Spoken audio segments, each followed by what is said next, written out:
सांगली में समाज सेवक और राजनेता सदाभाऊ खोत ने पुणे के दीनानाथ मंगेशकर अस्पताल में हुई घटना पर कड़ा विरोध जताया। उन्होंने आरोप लगाया कि अस्पताल के डॉक्टरों की लापरवाही के कारण तनिषा सुशांत भिषे की जान गई। खोत ने कहा कि महाराष्ट्र में कई अस्पताल अब मरीजों के लिए कत्ल खाने बनते जा रहे हैं और सरकार को ऐसे अस्पतालों के खिलाफ कठोर कदम उठाने चाहिए।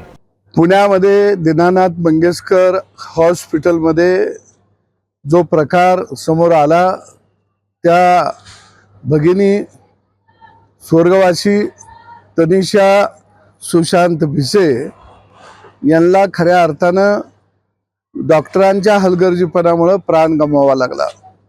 महाराष्ट्रातले अनेक दवाखाने हे रुग्णांचे कत्लखाने म्हणून समोर येताना वारंवार घडत आहे।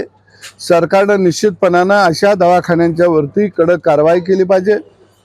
ज्या डॉक्टरनी ज्या मॅनेजमेंटने त्या ठिकाणी जो हलगर्जीपणा दाखवला त्यांच्यावरती 302चे गुन्हे दाखल करण्यात यावेत आणि वधाचा गुन्हा दाखल करून यांना आत डांबावं की हे अशा पद्धतीचे डॉक्टर की पेशाला खऱ्या अर्थानं काळिंबा आहेत असं म्हटलं तर काही वावगं ठरणार नाही।